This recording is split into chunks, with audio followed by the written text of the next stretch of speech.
जी नमस्कार दोस्तों, तो स्वागत है आप सभी को अपने चैनल ड्रीम क्लास में। देखिए आज हम इस वीडियो में बात करेंगे क्लास 12 सब्जेक्ट हिस्ट्री, जो कि बिहार बोर्ड में इसी टाइप के क्वेश्चन पूछे जाते हैं और जो सब्जेक्टिव क्वेश्चन। चलिए हम स्टार्ट करते हैं। देखिए सवाल नंबर 1 कह रहा है कि अभिलेख किसे कहते हैं।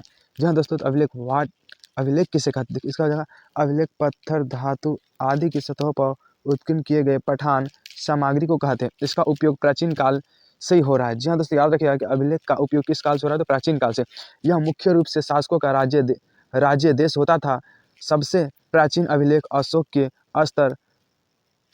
प्रस्तर अभिलेख है। सोना चांदी पीतल तांबा लोहा आदि पर लिखित अभिलेख पाए गए हैं। अभिलेख किसी भी कालखंड की जानकारी प्राप्त करने का प्राथमिक स्रोत माना जाता है। जी हाँ दोस्तों, आप इस प्रकार याद कर सकते हैं कि अभिलेख किसे कहते हैं। तो अभिलेख पत्थर, धातु आदि की सतहों पर उत्कीर्ण किए गए पाषाण सामग्री को कहते हैं। इसका उपयोग प्राचीन काल से ही हो रहा है। यह मुख्य रूप से शासकों का राज्य देश होता था। सबसे प्राचीन अभिलेख अशोक के स्तर अभिलेख है। सोना चांदी पीतल तांबा लोहा आदि पर लिखित अभिलेख पाए गए हैं। अभिलेख किसी भी काल खंड की जानकारी प्राप्त करने का प्राथमिक स्रोत माना जाता है। पुरातत्व से आप क्या समझते हैं। जी हाँ दोस्तों, ये भी बहुत ही बढ़िया प्रश्न है कि पुरातत्व से आप क्या समझते हैं। तो पुरातत्व ऐतिहासिक स्रोत होता है। पुरातत्व क्या है, तो पुरातत्व ऐतिहासिक स्रोत होता है। उत्खनन से प्राप्त सभी सामग्रियों को पुरातत्व कहा जाता है। इसमें मूर्तियों, शिलालेख, अस्थि अवशेष, मिट्टी के बर्तन, सिक्के, पाषाण उपकरण आदि आते हैं। ये सभी चीज़ें जिस कालखंड की होती है उस कालखंड की प्राथमिक इतिहास स्रोत मानी जाती है। हड़प्पा सभ्यता के विस्तार की विवेचना करें। जी हाँ दोस्तों, देखिए ये तो बहुत ही वीवीआई प्रश्न, ये तो 100% गारंटी है इस बार आने की। तो हड़प्पा सभ्यता का उदय भारतीय उपमहाद्वीप के उत्तर पश्चिम भाग में हुआ। कहाँ हुआ, तो भारतीय उपमहाद्वीप के उत्तर पश्चिम भाग में हुआ। रंगनाथ राव महोदय के अनुसार हड़प्पा सभ्यता का विस्तार पूरब से पश्चिम तक 1600 किलोमीटर एवं उत्तर से दक्षिण तक 1100 किलोमीटर है। यह सभ्यता उत्तर में कश्मीर के मांडा जिले से लेकर दक्षिण में नर्मदा के मुहाने तक और पश्चिम बलूचिस्तान के मकरान तट से उत्तर पूर्व में मेरठ तक फैली हुई है। इसका क्षेत्रफल त्रिभुजाकार है। जी हाँ दोस्तों, हड़प्पा का क्षेत्रफल कैसा है, तो हड़प्पा का क्षेत्रफल त्रिभुजाकार है और लगभग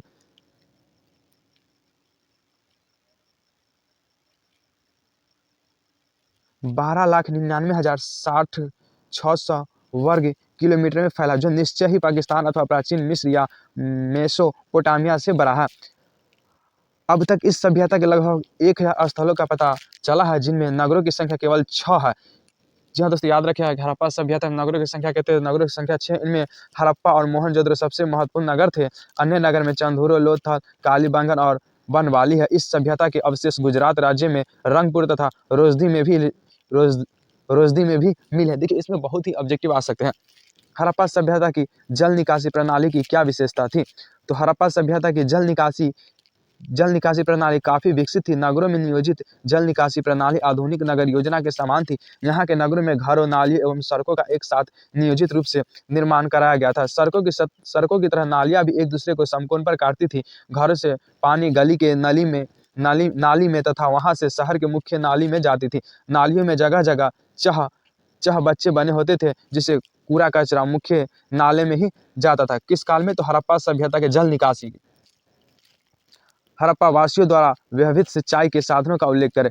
तो जी हाँ दोस्तों, देखिए आज सिंधु प्रदेश इतना उपजाऊ नहीं है, किंतु प्राचीन समय में यह एक उपजाऊ प्रदेश था। कौन, तो सिंधु हड़प्पा वासियों द्वारा व्यवहृत है। मतलब कह रहा है कि आज सिंधु प्रदेश उतना उपजाऊ नहीं है, किंतु प्राचीन समय में यह एक उपजाऊ प्रदेश था। आजकल यहाँ केवल 15 सेंटीमीटर वर्षा होती है, परंतु सिकंदर महान के समय एक इतिहासकार का कहना था कि 4वीं शताब्दी ईस्वी पूर्व में सिंधु देश एक उपजाऊ प्रदेश था।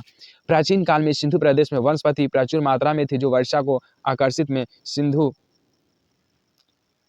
को आकर्षित करती थी। यहाँ भवन निर्माण तथा ईंटें पकाने के लिए काफी लकड़ी उपलब्ध होती थी, परंतु कालांतर में कृषि विस्तार बड़े पैमाने पर चलाई तथा ईंधन की प्राप्ति के कारण प्राकृतिक वनस्पति नष्ट हो गई।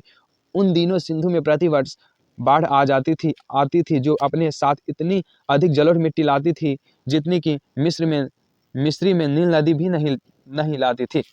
जिस प्रकार नील नदी मिस्र का वरदान समझा जाता था, उसी प्रकार उन दिनों सिंधु नदी को सिंधु प्रदेश का वरदान समझा जाता था। लोग बाढ़ के मैदान में गेहूं तथा जौ बो देते थे और अगले वर्ष की बाढ़ से पहले अप्रैल मास में उसे काट लेते थे। उस समय नहरें नहीं थी, किंतु बलूचिस्तान तथा अफगानिस्तान से नालों के अवशेष मिले हैं। संभवतः नदी का पानी नालों के माध्यम से खेतों में सिंचाई के लिए उपयोग किया जाता था। कुल मिलाकर हड़प्पा वासी सिंचाई के लिए पूरी तरह प्राकृतिक पर निर्भर थे। हड़प्पा कालीन व्यापार की समीक्षा कीजिए। हड़प्पा के अन्य देश के साथ व्यापारिक संबंध थे। हड़प्पा के लोग अरब प्रायद्वीप में अमोन से तांबा आयात करते थे। अमोन में एक जगह पर हड़प्पा में बना हुआ बर्तन मिला है। ऐसा लगता है कि हड़प्पा के लोग इन बर्तनों के बदले ओमान से तांबा लाते थे। खुदाइयों से मिलने वाली चीज़ें जैसे कि मोहरे, तौल के बाट, पासे और मनके से भी प्रसिद्ध होता है कि हड़प्पा के लोग के संबंध दूर दूर देशों से था।